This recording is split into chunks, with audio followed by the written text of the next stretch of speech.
자, 민법에 관하여 주택 관리사에서는 1차에 이게 민법이 들어가니까요. 잘 정리해야 되는데 여기에서는 입문 과정이니까요. 기본적 개념 중심으로 그리고 체계 정리 정도로 정리하겠습니다. 그리고 이제 기본 강의 듣고 또 심화 과정을 거쳐서 여러분이 실력을 다져가 나가시고 그다음 마지막으로 문제풀이 이렇게 보시면 되겠죠.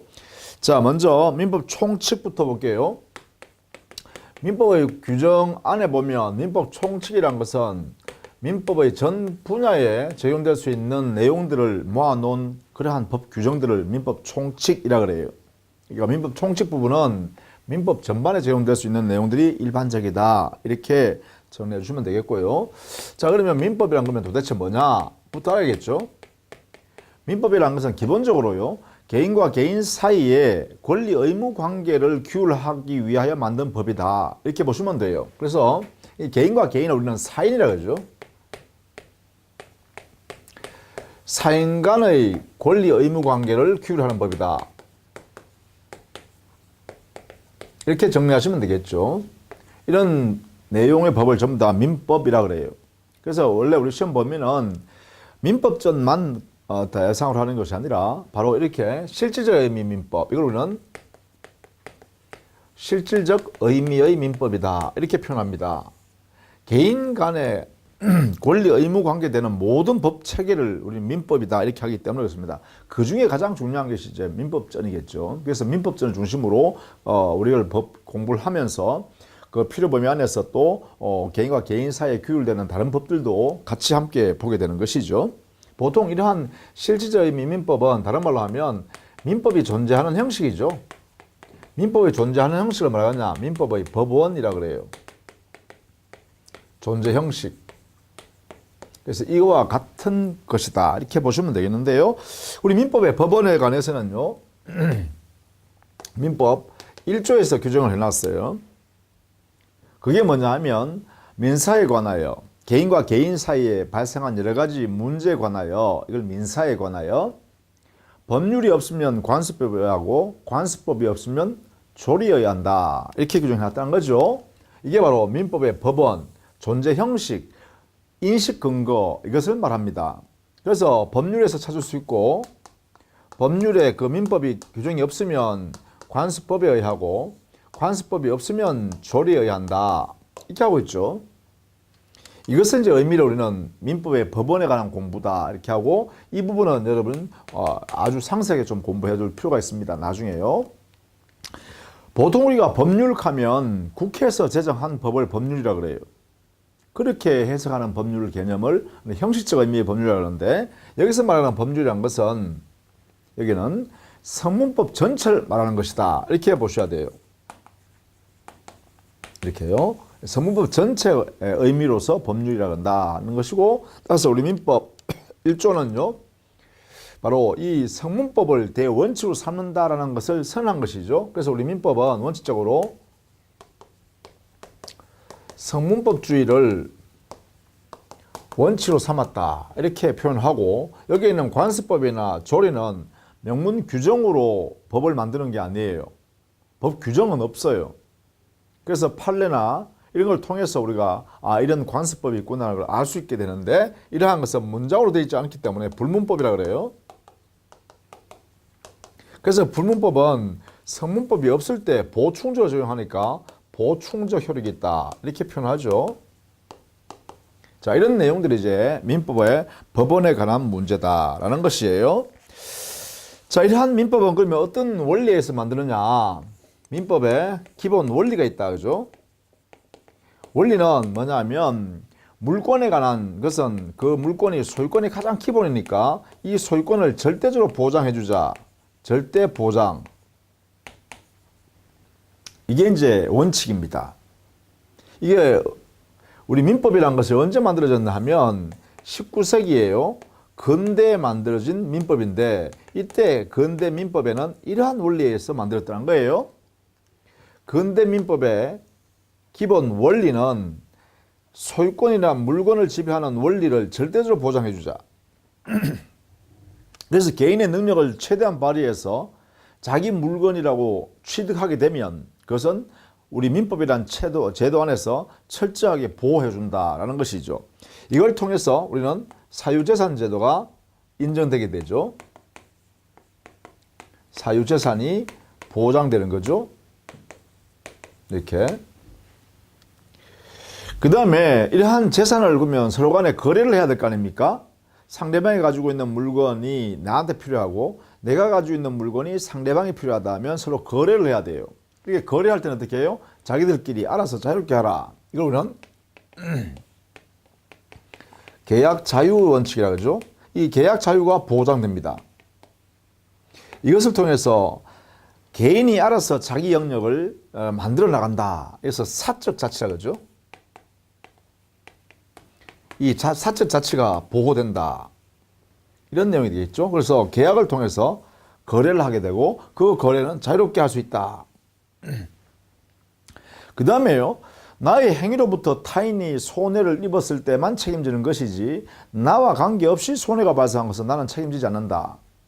이 말은요. 나의 부주의로 인하여 타인에게 손해를 끼쳤을 때만 책임진다. 이런 의미예요. 이걸 뭐라 그러냐. 과실 책임의 원칙이라고 하죠. 과실이 있을 때만 책임진다는 거예요. 자기의 잘못이 끼어들었을 때만 타인에게 발생한 손해를 책임진다는 거예요. 이게 뭐냐? 내가 끼어들어서 내가 책임지는 거다. 내가 끼어들지 않았다면 나는 책임 안 진다. 이걸 뭐냐? 자기 책임 원칙이죠. 자기 책임 원리라 그래요. 이렇게요. 이러한 원리에 입각해서 기본적으로 법을 만들었다라는 거예요. 그래서 개인이 자유롭게 활동할 수 있는 영역을 최대한 보장하겠다는 거죠. 그래서 이게 19세기의 민법은 바로 가장 큰 특징이 바로 자유, 평등, 인격 보장 이런 이야기입니다. 그런 사상이 이 민법에도 고스란히 이렇게 적여들었다, 스며들었다는 것이죠. 그러나 다만 이게 오늘날에는 이게 20세기에 들어오면 20세기에서는요. 더불어 잘 살아야 되죠. 그런데 보세요. 여기 계약 자유, 소유권 절대사상 이렇게 하니까 열심히 개인의 능력을 발휘해서 재산을 모으고 그 다음에 거래를 이렇게 자유롭게 하고 이렇게 하다 보니까 문제가 생겨요. 자, 우리는 모든 사람이 능력이 똑같은 건 아니잖아요. 능력이 차이가 있단 말이에요. 현실에 오면 그죠. 그러다 보니까 능력 있는 사람은 그러한 부를 많이 축적하게 되고 능력이 좀 부족한 사람은 계속 가난해서 허덕이더라 그죠. 그래서 이게 심화되니까 어떻게 돼요? 빈익빈 부익부 현상이 아주 심화되고 심화될수록 어떻게 돼요? 사회 갈등이 생기고 사회 혼란이 생겨서 우리가 심각해지죠. 그래서 오늘날에 와서는 어떻게 하냐? 야, 이게 모든 인격이 다 똑같다, 능력이 다 똑같다라고 했는데 평등하다고 생각했는데 사실은 현실에 오니까 그렇지 못하다라는 거죠. 그래서 이게 20세기 오면 야, 우리 모두 함께 잘 살자 이런 원리가 시대 사조가 발생한다는 거죠. 이걸 공공복리라고 한다 그죠? 이러한 시도의 사조가 팽배하다 보니까 이러한 근대 민법은 수정이 필요하게 되죠. 이러한 근대 민법의 원리들이 수정하게 된다는 것이죠. 예컨대 소유권 절대 사상은 소유권 상대 사상으로 이렇게 상대적이다. 즉 다른 사람의 권리, 다른 사람의 자유와 평등을 보호하기 위해서도 내 소유권을 절대적으로 인정해서는 안 된다는 거죠. 즉 사회 속에서의 권리, 권리의 사회성 또는 권리의 공공성을 인정해서 이 소유권도 상대적이다. 절대적으로 내가 마음대로 행사할 수 있는 게 아니라 제한적으로 행사해야 된다. 뭐 그 자체에서 제한을 받아야 된다 이런 거죠. 또 계약이 자유로우면 족하다는 되는 것이 아니라 계약 내용이 형성 과정 전체를 볼 때 공정하게 이루어져야 된다. 그래서 계약 자유 원칙이 아니라 계약 공정의 원리로 이렇게 수정되죠. 내용이 공정해야 된다. 어느 일방이 폭리취하고 상대방은 오로지 손해보는 그런 계약은 자유롭지 못하죠. 사실은 그죠. 상대방 입장에서는 구속이죠. 그런 면에서 계약 내용 자체가 공정해야 된다는 원리로 들어오게 됩니다. 또 과실 책임의 원칙은 나의 부주의로 인하여 타인에게 손해 발생했다는 이런 원인과 결과 관계가 있을 때 책임을 진다는 것인데 그러다 보니까 이 사회에서요 어떤 대기업자는 큰 이익을 형성해서 가져가는데 그로 인하여 누군가는 손해를 아주 많이 보더라는 거예요. 그런데 그 이익과 손해 사이에 인과관계는 밝힐 수는 없지만 어쨌든 간에 그 큰 기업이 어떠한 행위를 통해서 이득을 보는 반면에 어떠한 누군가는 큰 손해를 보고 있다. 그렇다면 이 손실의 분담 차원에서 이익을 많이 보는 사람은 손해를 보고 있는 사람에게 그만큼 인과관계 여부를 따지지 않고 그 위험을 분담하는 게 옳겠다. 그러다 보니까 과실이 있을 때만 책임지는 것이 아니라 경우에 따라서는 과실이 있는지 없는지 불분명하더라도 경우에 따라서는 그 손실에 대해서는 배상해 주는 게 옳겠다. 이게 바로 손해의 사회 분담 차원에서 이루어지는 내용으로서요. 무과실 책임이라는 원리가 수용되게 됩니다. 그래서 예컨대 제조자가 대기업에서 말입니다. 물건을 제조해서 판다. 소비자한테 그죠? 그런데 그 물건을 사용하는 과정에서 사용하다 보니까 그 물건에 뭔가 흠이 있어서 그 물건이 폭발했다. 그래서 만약에 그 사용하던 고객이 손해를 봤다. 큰 손해요. 뭐 다친다든가 뭐 화재가 난다든가 뭐 이런 등등의 피해를 봤단 말이죠. 그런데 이 인과관계요. 왜 폭발했는지를 밝히기는 참 어렵다는 거예요. 또 제조자에게 잘못이 있다는 것을 판단해내기가 상당히 어렵다는 거죠. 이런 경우에는 그 대기업자는 그렇게 제조하여 많이 팔았기 때문에 이득을 많이 받단 말이에요. 그런데 소비자는 그로 인해 큰 피해를 받잖아요.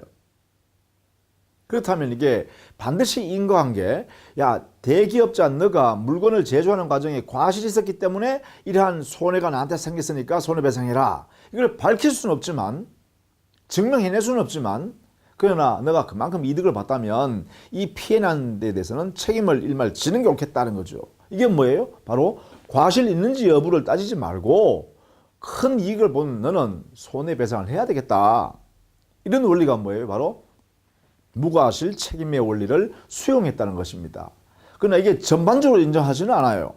기본 대원칙은 잘못이 있을 때 책임진다는 게 원칙이고요. 다만 특별한 영역에서 이렇게 과실이 없어도 그 손실이 크게 난 사람에 대해서는 배상하는 것을 사회 정의 차원에서 또는 이 손실의 분담 차원에서 이렇게 무과실 책임이라는 원리를 수용하게 된다는 것이죠.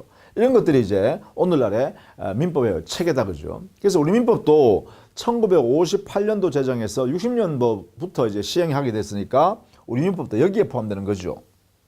여기. 그래서 이런 모습으로의 우리 민법이 취지다 이렇게 보시면 되겠죠.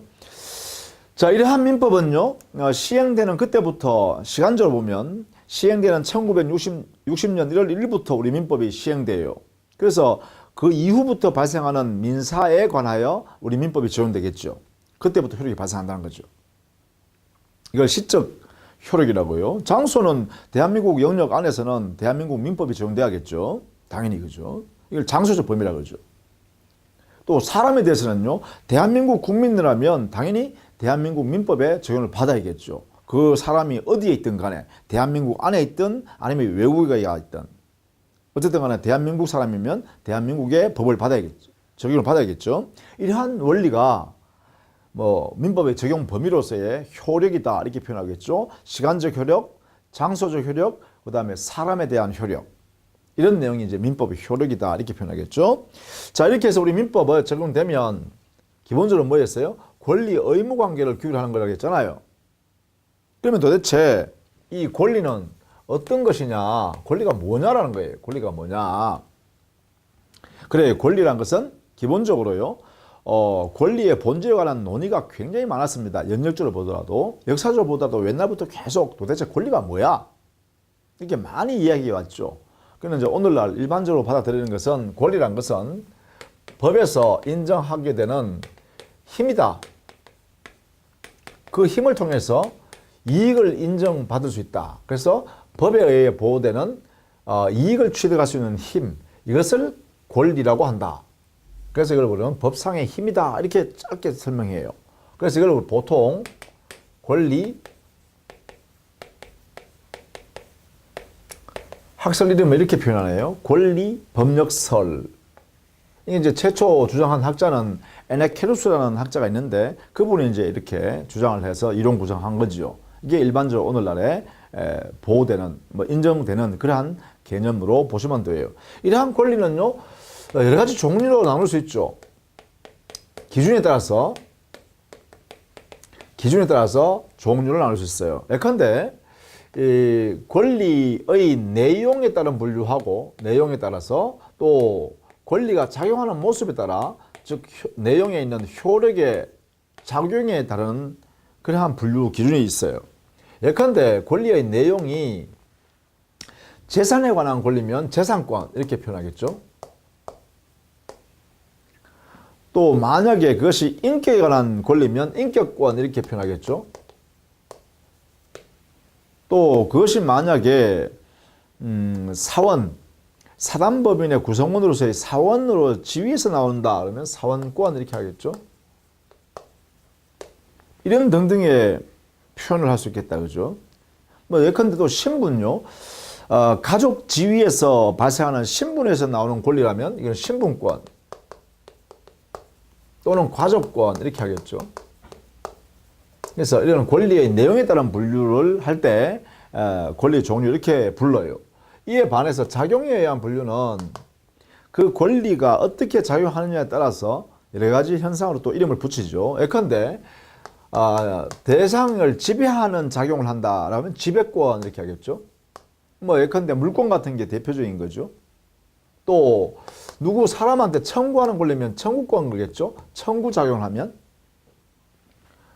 또 권리를 행사하게 되면 법률 관계를 형성하는 작용을 하게 되면 형성권 이렇게 표현하겠죠.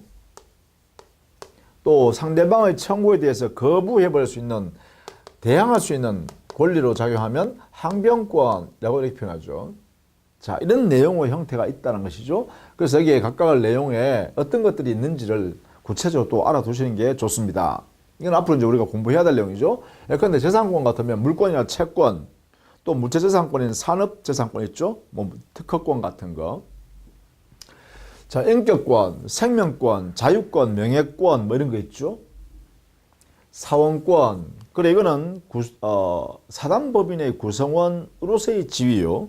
거기서 나오는 권리입니다. 예컨대 시설 이용권이라든지 또 재산에서 이익이 발생하면 이익 배당 청구권이라든지 이런 것도 있겠죠. 또 의결권도 있어요. 그죠? 사원총회에서 의결할 수 있는 권리 이런 것도 있겠죠.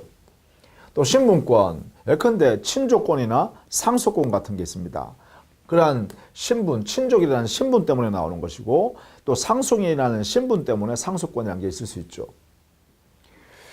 그 다음에 작용에 의한 분류를 보면 지배의 대상으로, 즉 대상을 지배하는 것으로 작용하는 것은 대표적인 게 물권이죠.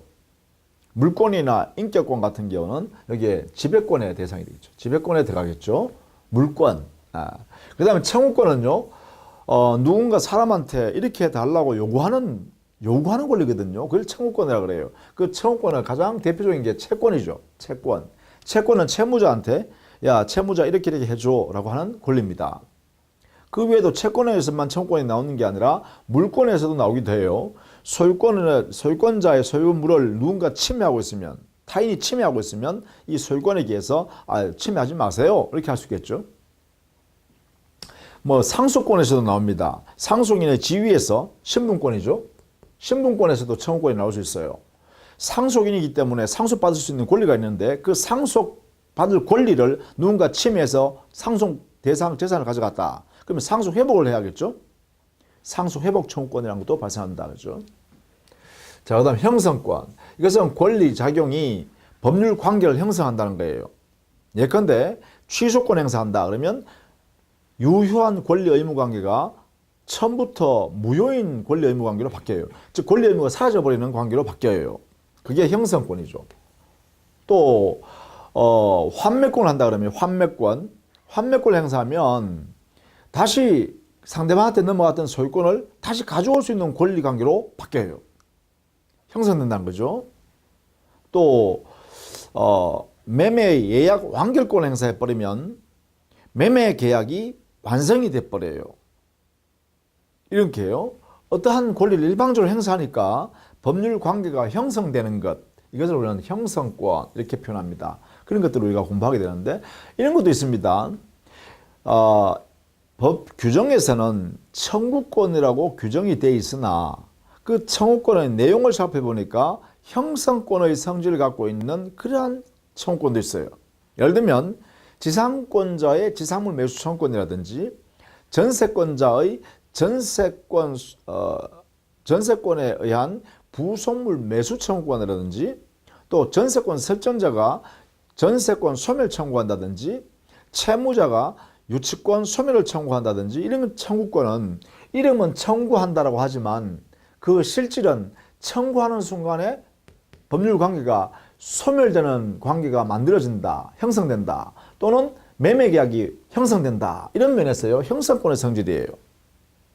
이름은 청구권으로 되어 있으나 그 실질은 청구권인 것도 형성권인 것도 있다 이 말이죠.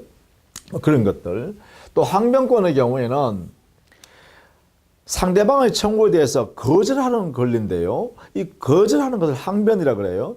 이 거절하는 모습이 거절해서 나중에 내 채무를 나중에 이행하겠다라고 연기시켜버리는 항변권도 있고 영원히 나는 내 채무를 이행하지 않겠습니다 라고 할 수 있는 항변권도 있어요. 그걸 영구적 항변권이라고 하는데 그런 것들이 있다 그죠. 이런 내용의 종류들을 우리는 공부를 하게 된다라는 것입니다.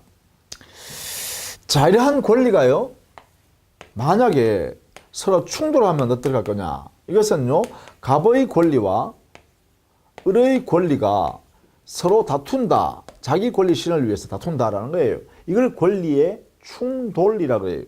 그러면 갑의 권리가 힘이 세냐 을의 권리가 힘이 세냐에 따라서 이 충돌을 해결해야겠죠. 이걸 우리는 뭐라 하냐면 권리의 순위를 정해서 충돌을 해결합니다. 해결하는 방법. 충돌을 해결할 때는 권리 사이에 순위를 정해서 한다 이거죠. 예를 들면 물권과 채권이 다툰다 그러면 물권이 우선한다는 거예요. 이렇게요. 물권이 우선한다. 이게 원칙이란 거예요. 또 채권과 채권이 다투면 어떻게 할까? 채권과 채권이 이럴 때는 채권은 평등하다 이렇게 해석한다는 거죠. 그러면 또 물권과 물권이 충돌하면 어떻게 할까요? 그래 이때는 먼저 성립한 물권을 우선시하자. 그러니까 먼저 성립한 물권이 우선한다 이렇게 해석하는 거죠. 자 이렇게 원칙을 정하는 거죠. 이렇게 원칙. 자, 그 원칙에 따라서 충돌을 해결한다라는 것이고요. 그 다음에 경합. 권리가 경합된다라는 것은 이런 의미입니다. 갑이라는 사람이 이렇게 권리가 A라는 권리가 하나 생겼고 B라는 권리가 이렇게 생겼다. 그런데 이 권리를 행사해도 목적을 달성할 수 있고 이 권리를 행사해도 목적을 달성할 수 있다면 이때는 이런 상태가 있으면 이걸 우리는 권리가 경합한다 이렇게 표현한다는 거예요. 권리가 경합한다. 그러면 이 권리 경합일 때는요. 갑은 A 권리를 행사할 수도 있고 갑은 B 권리를 행사할 수도 있다는 것이죠. 이런 형상을 권리의 경합을 인정한다라고 하는 것이에요. 이렇게요. 그래서 만약에 갑이라는 사람이 A 권리를 행사해서 목적을 달성해버리면 B 권리는 있을 필요가 없죠. 그때 소멸합니다. 반대로 갑이 B 권리를 행사해서 목적을 달성해버리면 A 권리는 소멸하겠죠. 그때 소멸한다는 것입니다. 이런 것을 우리는 권리의 경합이라고 그래요. 그런데 권리의 경합과 비교해야 될 개념이 하나 있는데 그게 법규 경합입니다. 이것을 법조 경합이다 이렇게 표현하기도 해요.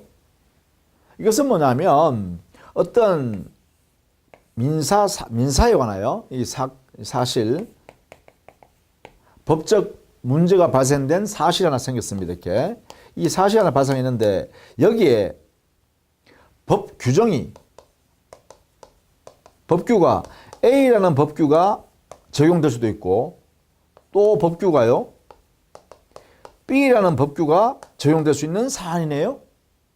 자, 동일한 민사에 관한 사실이 이 사실을 해결하는데 A라는 법규도 B라는 법규도 여기에 적용될 수 있는 사안이에요. 그렇다면 과연 이 A 법규를 적용해야 될 거냐 B 법규를 적용해야 될 거냐 이러한 문제를 뭐라 그러냐 이걸 우리는 법조 경합 또는 법규 경합이라고 그래요. 그러면 이거 어느 법 조문을 적용해야 되죠? 이렇게 결론해야겠죠? 아무거나 적용해라. 이건 아니란 거죠. 여기도 원리가 있다. 뭐냐? 이 법규 사이에, 법조 사이에, 법규 사이에 만약에 특별한 요소가 그 법 규정 중에 어느 한 개라도 특별한 사정을 대상으로 요소가 들어가 있다면 그걸 우리는 특별법이라 한다. 그러면 특별법 규정을 우선해서 적용한다. 그래서 특별법 우선의 원칙이다. 이렇게 표현하고 있어요. 만약에 A 규정과 B 규정 속에 A 규정 외에 B 규정 안에는 특별한 요소가 추가되어 있다. 요게 특별 요소가 더 들어가 있어서 이 사안을 적용함에 있어 가지고 이 특별 요소가 여기에 포함되어 있더라라고 하면 어떻게 하라고요? 그럴 때는 이 B 법 규정을 특별 규정이라 하고 이 특별 규정을 우선 적용하자 이렇게 해서 한다는 거예요. 이걸로는 법규 경합, 법조 경합 이렇게 표현한다는 것이죠. 자, 이렇게 해서 권리의 충돌이나 경합의 문제에 관해서 정리했습니다. 자, 이럴 때 만약에 권리를 그러면 결국은 목적을 실현하려고 그러면, 즉 권리 내용을 실현하려고 그러면 권리를 권리자가 행사해야 되죠. 누구한테? 의무자한테요. 그렇죠? 자, 그러면 권리자가 권리를 행사할 때 마음대로 행사하는 거냐? 그렇지 않습니다. 자, 권리 행사란 것은 권리의 목적을 달성하는 거죠. 목적 실현하는 거예요. 내용 실현하는 것이에요. 그래서 권리 행사할 때는요, 행사는 무제한으로 하는 것이 아니라 권리 자체 안에요, 최소한 지켜야 할 내용이 있는데 그게 뭐냐? 바로 상대방을 배려하면서 실현해야 한다는 원칙이다. 이게 있어요. 신의성실의 원칙이요. 이 신의성실의 원칙에 맞추어서 권리 행사해야 되고 의무도 이행해야 된다는 것이죠. 이 신의성실 원칙을 다른 말로는요, 신의칙 이렇게 하게 돼요. 짧게 줄여서 말할 때요, 신의칙 이렇게 표현하게 돼요. 같아요. 같은 말이에요. 이렇게. 자, 권리 행사는 신의성실의 원칙에 입각해서 행사하는 거다. 이걸 통해서 권리를 실현하라, 목적을 달성하라 이런 거죠. 그래서 우리는 권리 행사의 한계라 그래요. 한계. 마음대로 행사하는 것이 아니라 신의성실 원칙의 테두리 안에서만 인정된다는 것이에요. 물론 의무 이행도 마찬가지입니다. 의무 이행도, 자, 의무를 권리자한테 이행해야 되잖아요. 이 이행하는 것도 어떻게 해요? 그래요. 신의칙에 맞게. 그래서 상대방 권리 목적을 달성할 수 있도록 이렇게 이행을 해야 된다라는 것이죠. 즉, 권리 행사와 의무의 이행은 어디에 근거한다? 신의칙에 근거한다 이런 얘기죠. 이것을 벗어나면 안 된다는 것이에요. 그렇다면 권리 행사가 신의칙에 위반된 경우는 어떻게 될까요? 권리 행사가 신의성실의 원칙에 위반하여 권리 행사했다면 이것은 권리를 남용한 것이죠. 그래서 권리 남용에 해당돼 버린 거예요. 그럼 권리 남용을 해도 되는가? 아니에요. 우리 법에서는 권리 남용은 신의성실 원칙의 하나의 모습으로서요, 권리 남용을 하지 마라. 그렇죠? 권리 남용을 하면 안 되니까요. 금지가 원칙입니다. 그렇죠? 따라서 이 원리에 따라서 권리 남용한 것은 제한을 받겠죠. 제재를 받습니다. 제재. 그렇죠? 권리 남용한 경우는 금지 원칙을 위반했으니까, 즉 권리 남용 금지 원칙을 위반했다는 것은 신의칙을 위반했다 이 말이죠. 그러니까 제재를 받는다. 즉 권리 행사에 의하여 목적을 실현하려고 했지만 이 목적 실현을 인정해 주지 않는다는 것이죠.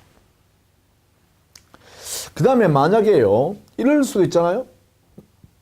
의무 이행이 신의칙에 위반된 경우요. 의무 이행이 신의성실에 위반되면 어떻게 될까요? 그러면 의무 불이행이 됩니다. 의무를 제대로 이행하지 않은 것이 돼버려요. 의무 불이행은 뭐냐? 위법행위예요. 민법상으로 위법한 행위를 의무자가 했다는 것이죠. 그럼 여기는 어떻게 되냐? 여기는 손해배상 책임을 져야죠. 손배 책임을 져한다. 이래 되겠죠. 이렇게요. 이런 내용으로 잘못했으니까 책임을 져야 된다는 거죠. 이렇게. 이런 내용으로 신의 성실 원칙에 의하여 제한을 받고 있다. 이걸 알아두셔야겠죠. 그죠? 신의 성실 원칙이 여러 가지 형태로 발생합니다. 예를 들면 신의 성실 원칙에 따르면 당사자 사이에 말입니다. 그 내용을 구체화시키죠. 권리 의무 관계를 구체화시키면서 또 경우에 따라서는 내용을 변경하기도 하고 또 경우에 따라서는 권리 의무 관계를 소멸시켜 버리기도 하고 이렇게도 하죠. 그죠?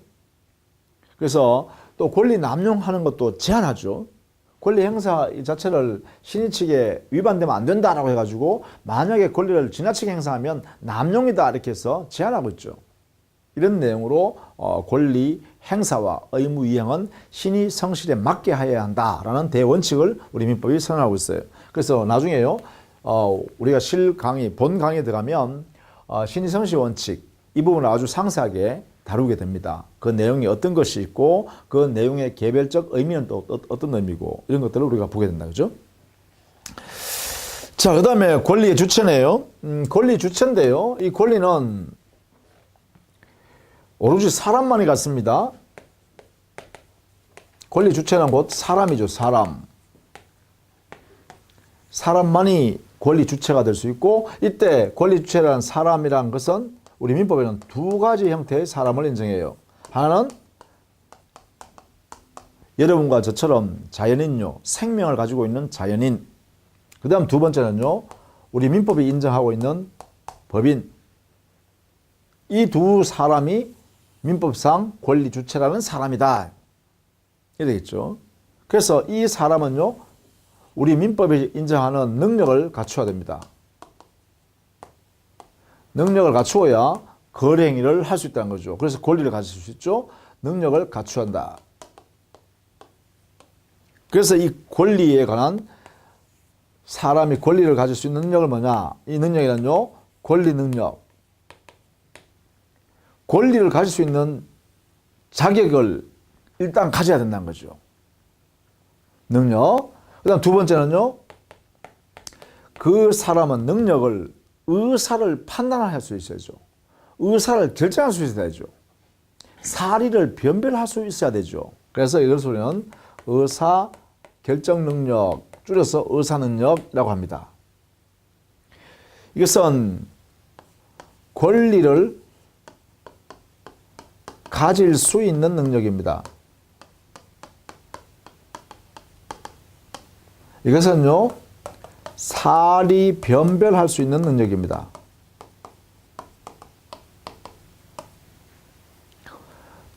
단독으로 의사를 결정할 수 있는 능력입니다. 그 다음에요, 혼자 유효한 거래 행위를 할 수 있는 능력이 있어야 합니다. 그래서 우리는 행위 능력이라 하죠. 보통 여기 행위 능력이라는 행위라는 것은 앞으로 우리가 공부해야 될 법률행위입니다. 민법에서 인정하고 있는 가장 중요한 행위가 뭐냐? 법률행위입니다. 우리가 보통 사회에서는 뭐 거래행위, 뭐 매매계약을 한다든가, 임대차 계약을 한다든가, 고용계약을 한다든가, 뭐 위임계약을 한다든가, 도급계약을 한다든가, 뭐 여행계약을 한다든가. 그러니까 우리는 거래행위를 많이 하죠. 뭐 금융대출 거래행위를 한다든가. 전부 다 거래행위잖아요. 이 거래행위를 우리 법에서는 뭐라 그러냐? 법률행위라고 합니다. 그래서 통틀어서 법률행위라고 합니다. 앞으로 이걸 공부를 열심히 할 거예요. 그러한 법률행위를 할 수 있는 능력이 있어야 돼요. 그러면 법률행위를 하려고 하면 그 전제가 뭐예요? 의사를 자유롭게 결정할 수 있어야 되고 사리 변별할 수 있어야죠. 법적 평가를 할 수 있는 능력이 있어야 되겠죠. 그래 의사 능력을 전제로 해서 행위 능력을 갖추고 있어야 드디어 온전한 능력자이기 때문에 유효한 거래행위를 할 수 있는 사람이라는 거죠. 따라서 여기서는요. 권리 능력이 주체인 사람, 즉 자연인 그리고 법인을 공부하는데 자연인이라는 사람은 태어나면 그때부터 권리를 가질 수 있는 사람인 권리 능력자가 되죠. 태어나는 순간. 그런데 자연인은 사망하는 순간에 권리 능력을 상실하고 권리 능력을 소멸해요. 사망해버리면 권리를 가질 수 없으니까요. 그래서 그때 뭐가 발생하나요? 상속이라는 현상이 당연히 발생해버리죠. 법에서. 그죠? 자, 그래서 권리 능력은 생존한 동안만 권리 능력을 가져요. 자연인은. 그죠? 이렇게. 그 다음에 그 권리 능력은요, 권리 능력자가, 즉 자연인이 의사 능력은 최소한 살이 변별할 수 있어야 되기 때문에 사람이라고 태어난다고 해서 바로 의사 능력을 갖는 건 아니죠. 우리 젖먹이 아이가 어떻게 의사결정할 수 있나요? 못합니다. 법적 평가를 할 수 있는 능력이 있어야 되는데. 그래서 이 의사 능력이란 사리 변별 능력은요, 사람마다 조금씩 다릅니다. 그죠? 그래서 이것은 획일적으로 정할 수가 없어요. 권리 능력은 획일적으로 정할 수 있죠. 생존한 동안 권리 능력, 즉 권리를 가질 수 있는 능력을 갖고 있다. 예를 들면 바보라도 태어나는 순간 바보라도요, 권리를 가질 수 있죠. 왜요? 사람이니까요. 따라서 권리 능력에는 생존한 동안 가질 수 있는데요. 의사 능력은 그렇지 않습니다. 그러니까 권리 능력은 획일적으로 정할 수 있어요. 태어나서부터 사망할 때까지 권리 능력을 갖는다. 이게 획일적으로 돼 있어요. 우리 민법에도. 그러나 의사 능력, 즉 사리 변별 능력은 사람마다 그 능력이 다 다르기 때문에 획일적으로 판단할 수는 없습니다. 그래서 개별적이고 구체적 사안마다 의사 능력이 있는지 없는지를 판단해야 돼요. 예컨대 멀쩡한 사람이라도 술이 약하면 술 좀 많이 먹어버리면 만취돼 버리잖아요. 만취돼 버리면 우리가 보통 사회에서는 인사불성 됐다 그러죠. 사람을 알아볼 수 없고 뭐 일을 뭔지 모르는 사람 있잖아요. 그 때문에 뭐냐, 만취된 상태에서는 의사 능력이 없다고 해석해야죠. 그렇죠? 보통 사람이라도. 그래서 의사 능력은 구체적, 개별적으로 판단합니다. 그 다음에 행위 능력은요, 그래요. 의사 능력 갖추고 있는 상태에서 행위 능력, 자기 혼자 거행위를 자유롭게 할 수 있는 능력이기 때문에 이것은 의사 능력을 가지고 있으면 일반적으로는 행위 능력을 갖고 있다고 봐야겠죠. 여러분이나 저나 사리 변별할 수 있으니까, 의사 결정할 수 있는 자유가 있으니까 행위 능력자라고 할 수 있습니다. 그런데 우리 민법에서는요, 자, 의사 능력이 있는 경우에는 일반적으로 행위 능력자다. 혼자 유효한 거행위를 할 수 있다. 그런데 민법에 정해놓은 게 뭐냐, 바로 이러이러한 사람은 행위 능력이 제한되어 있으니까 도움을 받으세요 라고 하는 정해놓은 사람이 있습니다. 그 사람들은 뭐라 그러냐면, 여기에는요, 우리 민법에 제한 능력자라는 사람을 두고 있어요. 이것을 획일적으로 규정을 두고 있어요. 이 규정은 가행 규정입니다. 마음대로 못 바꿔요. 가행 규정, 강행법규 같은 말이에요. 그 법 규정이 또는 법 규정이, 그러니까 법규, 법 규정 다 같은 말이죠. 그 규정은 획일적이기 때문에 당사자가 약정을 통해서, 야, 너가 제한 능력자지만 이 거래에서는 행위 능력자로 인정해 줄게. 좋아, 그렇게 하자. 이렇게 한다고 해서 행위 능력자가 되는 게 아니라는 거지요. 그래서 제한 능력자, 여기에 관한 내용을 우리가 상세하게 배웁니다. 예를 들면 미성년자, 만 19세에 달하지 아니한 자, 18세까지가 미성년자예요. 또 가정법원으로부터 성년 후견인으로부터 도움을 받아야겠다라고 심판받은 사람, 그것을 우리는 피성년 후견인이라 그래요. 또 가정법원으로부터 한정 후견으로부터 너는 도움을 받아야겠다라고 심판받은 사람, 그 사람을 우리는 피한정 후견인이라 그래요. 이 세 사람은요, 제한 능력자라고 합니다. 첫 번째요, 미성년자. 두 번째요, 피성년 후견인. 세 번째요, 피한정 후견인. 이 세 사람은 제한 능력자라고 민법이 획일적으로 정했다는 거예요. 따라서 이 사람들은 법정 대리인인 친권자 또는 후견인으로부터 도움을 받게 하죠. 후견인에는 미성년자를 돕기 위해서 후견인이 데려갈 수도 있고, 그걸 미성년 후견이라고 그래요.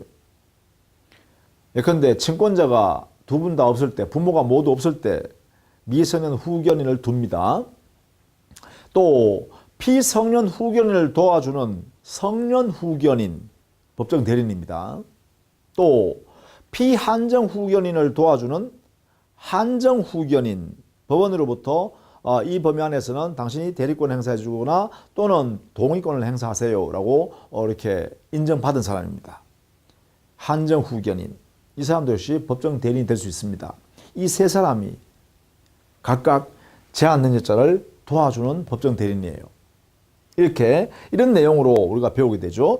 이 법인에 관해서는요, 법인에 대해서는요, 우리 교재에서 보면 14페이지에 있죠.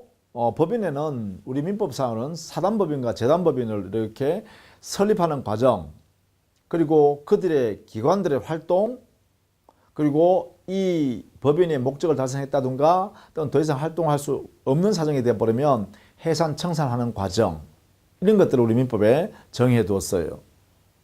그래서 사단법인, 재단법인에 관한 이 원리를 공부하게 된다, 이렇게 보시면 되겠죠. 자, 이렇게 해서요, 권리 주체까지 쭉 정리했습니다. 자, 다음 시간에는요, 권리 객체를 한번 살펴보도록 하겠습니다. 자, 수고 많으셨습니다.